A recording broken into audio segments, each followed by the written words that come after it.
Welcome to Mission Peak.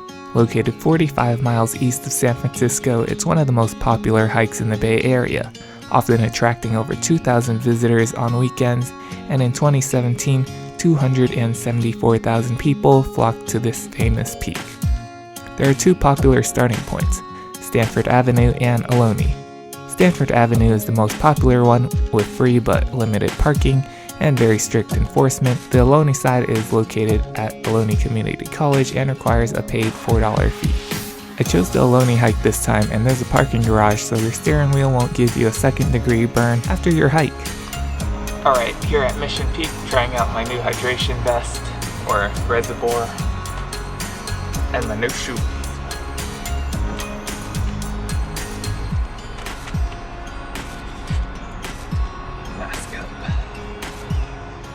This is my first time using this hydration bladder, which I got just a couple days ago.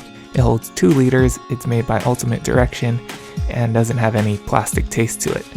I even tested it out right when I got it without washing it, so it's pretty tasteless. From the garage, it's a short walk to the trailhead, where the uphill begins. There's zero shade and the incline begins right away. Taking the YSC trail, you'll keep going up and up and up, and it's basically not gonna go down anytime soon. It's about 3 p.m. now, so the sun is way up. Haven't done this much uphill in a while.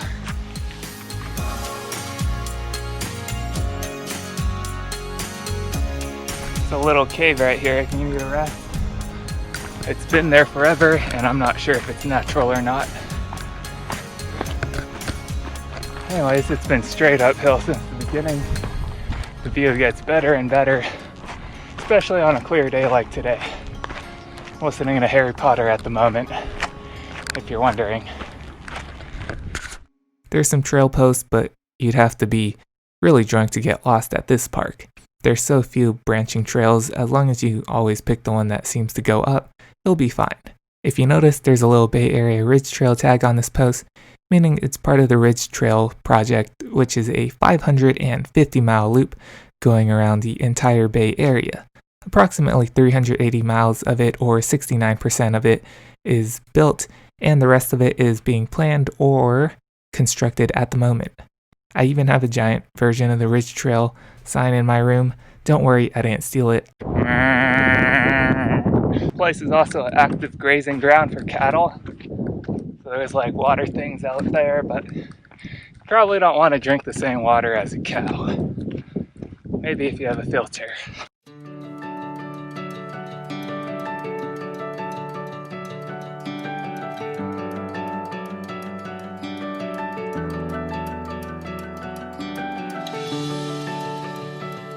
This is the only shady section of the trail, which runs parallel to some random road I've never been down, but Google Maps tells me there's a winery down there. But let's save getting drunk for another day. We're here to smash this 2,100 foot climb.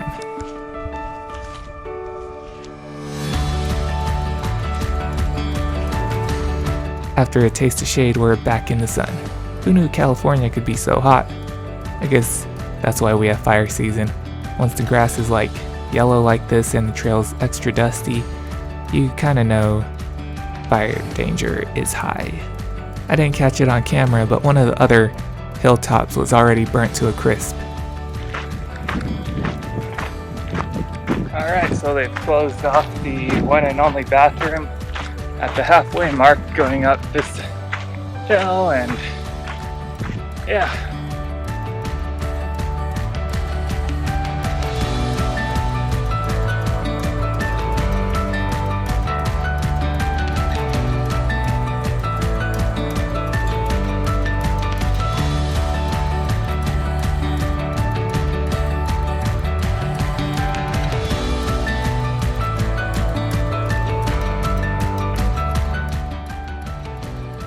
Look at how silty this stuff is.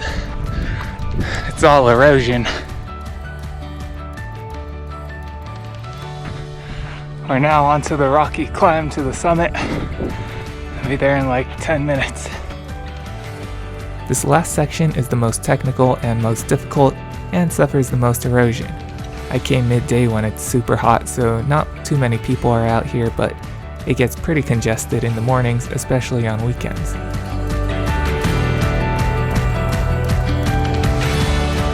Alright, it's been a little over an hour and I finally made it. Here's the famous pole you've probably seen all over Instagram for the past 5 years or so. It's now covered up so people don't climb it and spread their germs. A little known fact is that the pole actually contains a time capsule placed in there in 1990, and it's set to be open in 100 years, so in 2090. On a clear day like today, you can see all of Silicon Valley, up the peninsula, San Francisco, and even a bit of Marin.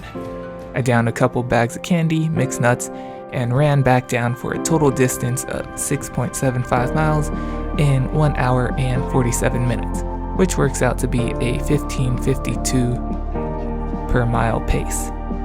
I give this route a 50 out of 100 for runnability. Uphill's a really difficult hike, so unless you're really fit, running up's pretty difficult. The downhill is super runnable, so that's where the 50 points comes from. Alright, finally back onto pavement here. Parking structure is just over here. Fairly decent run. For more running tours, gear reviews, and just fitness stuff, subscribe.